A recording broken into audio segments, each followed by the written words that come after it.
औज़ुबिल्लाहिमिनश्शैतानिर्रजीम बिस्मिल्लाहिर्रहमानिर्रहीम। अस्सलामुअलैकुम वरहमतुल्लाहि वबरकातुहू। मैं हूं आपका दोस्त मार जावेद और आप देख रहे हैं खेड़ा गोट फार्म। प्यारे दोस्तों, आज की वीडियो में आपके लिए लाए हैं भलोवाल सरगोदा नस्ल के बहुत ही खूबसूरत 3 अदद छतरे, जिसकी उम्र दोस्तों 3 से 4 महीने है।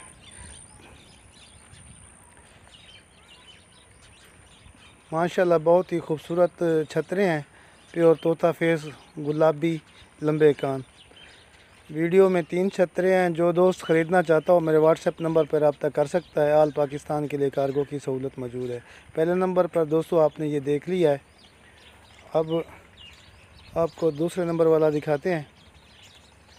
ये दूसरे नंबर पर ये भी तकरीबन इसकी उम्र दोस्तों 3 से 4 महीने, घास चारा वंडा खाने के काबिल हो चुके हैं। जो दोस्त ख़रीदना चाहता हो मेरे व्हाट्सएप नंबर पर रब्ता कर सकता है। आल पाकिस्तान के लिए कार्गो की सहूलत मौजूद है। प्यारे दोस्तों, मेरा व्हाट्सएप नंबर 0307 440 8641।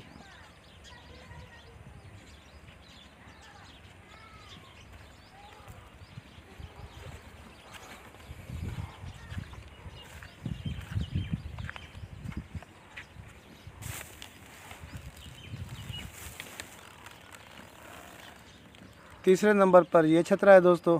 माशाल्लाह तीनों के तीन बहुत ही हाई क्वालिटी के, लंबे कान, गुलाबी तोता फेस और ख़ूबसूरत जिस्म, अच्छी हाइट और अच्छी लेंथ वाले ये जानवर हैं। कार्गो आल पाकिस्तान के लिए मौजूद है। मोहम्मद जावेद इकबाल, खेड़ा गोट फार्म लिया। प्यारे दोस्तों, अगर मेरी वीडियो आपको अच्छी लगी है तो लाइक शेयर, अगर आप मेरे चैनल पर नए हैं तो सब्सक्राइब करना मत भूलिएगा। मिलते हैं नेक्स्ट वीडियो में, तब तक अपने दोस्त मार जावेद को इजाज़त दीजिए। अल्लाह हाफ़िज़। दुआओं में याद रखिएगा।